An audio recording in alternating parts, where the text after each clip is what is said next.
Hey guys, William from the Zombie Star, and this week in comics is going to be another weird one because I am just still catching up on my reading. So you'll probably see stuff that maybe some other creators have already talked about, but I just really just want to give my 2 cents on really some issues that I still think are just really awesome. Some very exciting stuff. Some follow-up issues. I don't think I have any number ones in this, but just some stuff that I'm still reading and still just top tier recommendations.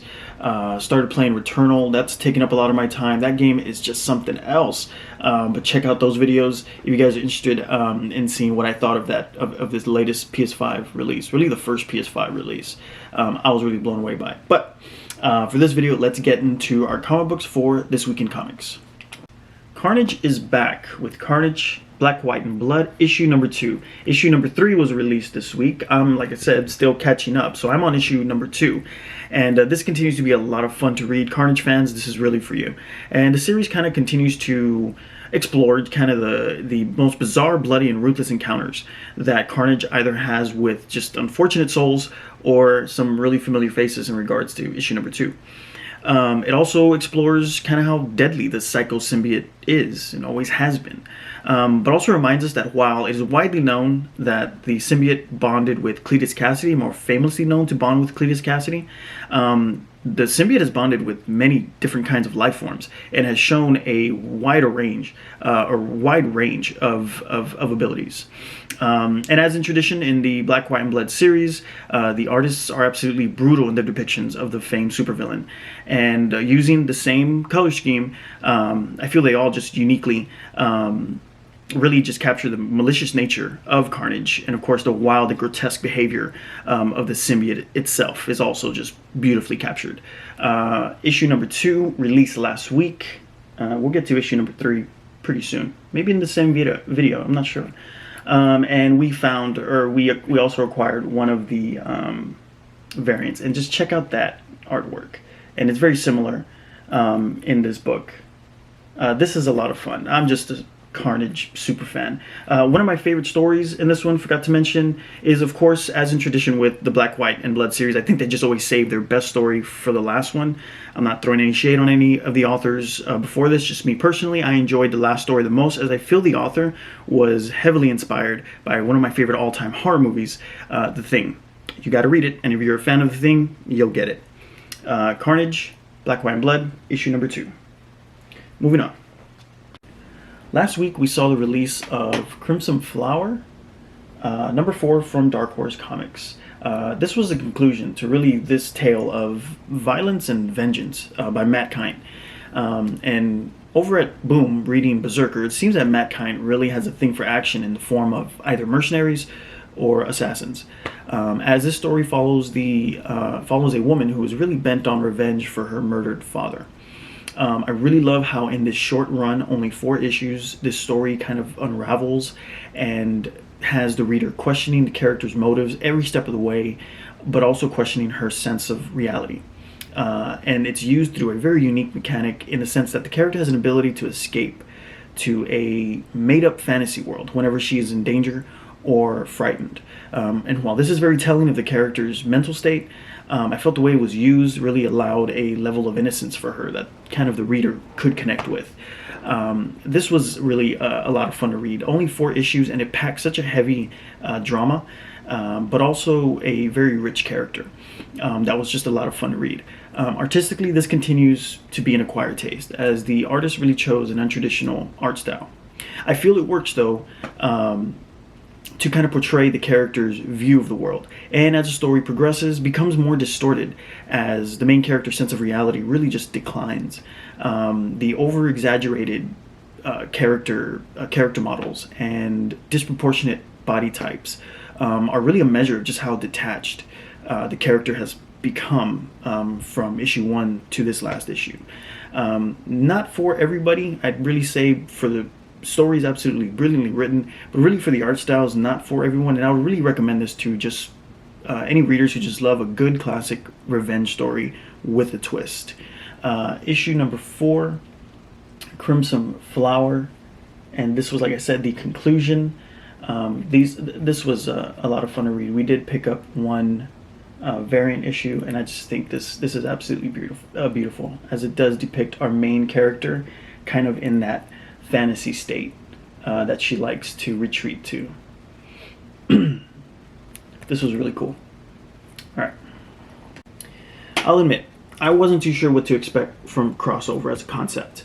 This keeps getting better with every issue.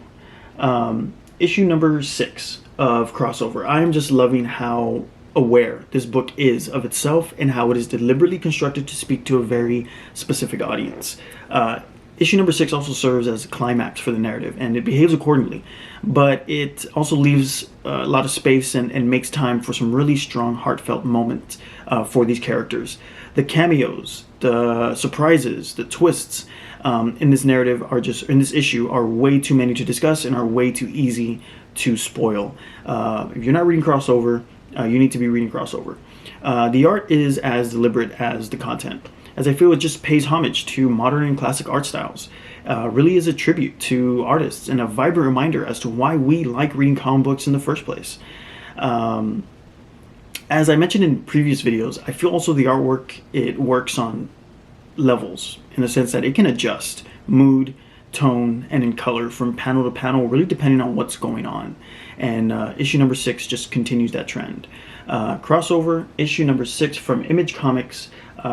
This is really awesome. If you guys are comic book fans, just comic book readers, which is why you're here, this is for you for so many reasons. And just look at these variants that I picked up.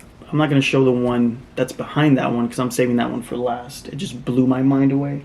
But we do have a white blank variant, as I mentioned before. These are good for acquiring signatures. And here is another just beautiful, just a colorful variant for issue number 6. But check this out. This is just cool for so many reasons. I can just make another video just on how cool this cover is.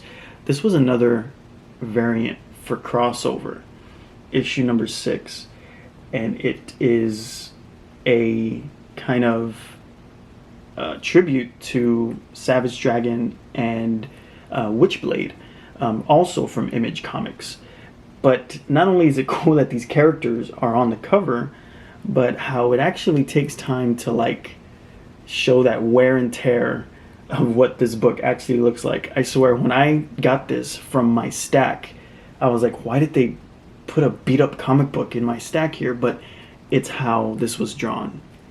I mean, this is just very telling about, again, how aware this story is of itself and how it really is trying to just reach out to a very specific audience.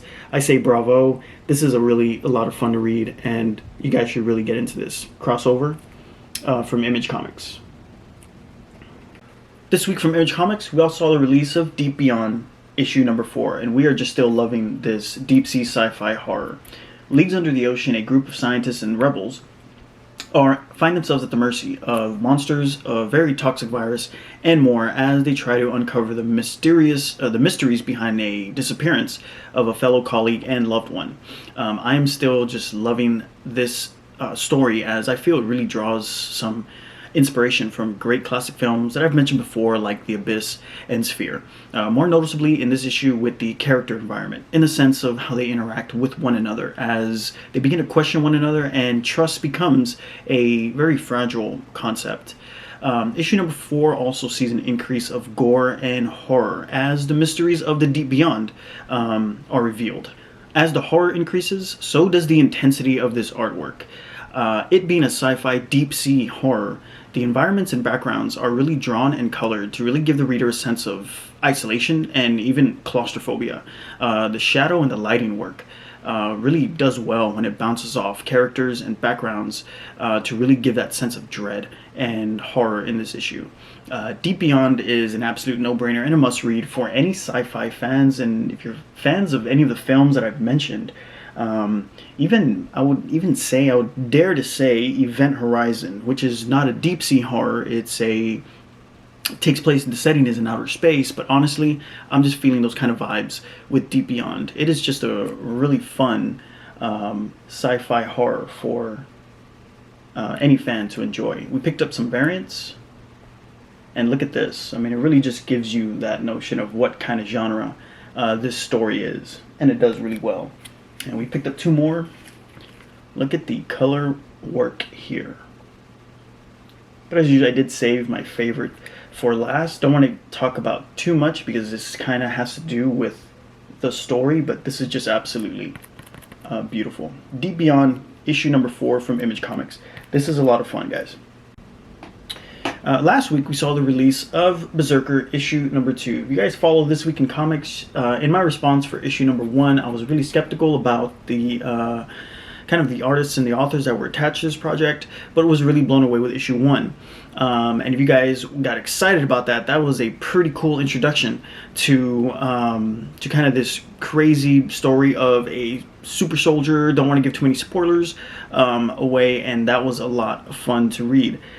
If that was a crazy introduction to the character, issue number 2 is probably one of the craziest origin stories that I think I've ever read in some time for a character like this. I really am surprised with Berserker, and I really think it's going to be something special. Now knowing that it's going to be translated into a show, possibly an animation, and maybe even a film, there's just so much they can do here. Don't want to give too much away, as this is a very, I think, pivotal moment in this story, and it only being issue number 2 is really telling of the direction of where this is going to go, and kind of how much depth they're going to give to this character, who is only known as B. Obviously illustrated in the likeness of Keanu Reeves, Keanu Reeves being attached to the story, and of course Keanu Reeves now being attached to probably every project that they're going to work on in relation to the source material, this comic from Boom. So all I'm going to say is this is great. It's really good for anyone who just enjoys action, enjoys super soldier kind of stories. But the twist in this one is really, really cool. Don't want to talk about it too much. It's something that you just do need to read. Artistically, again, it is just pushing the pace of a just high intensity, high octane action, and of course a relentless and unapologetic gore fest. And this just is as brutal as issue number 1. That's all I'm going to say about Berserker. This is really cool, and I'll cover each issue of this one. As for Boom Comics, this has got to be probably my favorite thing that they currently are printing. This was, I believe this is the standard cover. There are so many covers for this, and second prints and whatnot, but we were able to get one of the variants, and this is just beautiful. The artists here are really constructing something very special. I'm enjoying this a lot. Berserker number 2 from Boom Comics. If you're not reading this, you gotta be reading this. And that is it we have for This Week in Comics at the Zombie Star. Not really releases for this week, but just things that I am reading this week, although they are all recent books. So I'm going to try to keep up and going to try to kind of respond to books as they are released. But I'm Waylon at the Zombie Star. Thank you guys for watching, and I'll see you guys next week for This Week in Comics.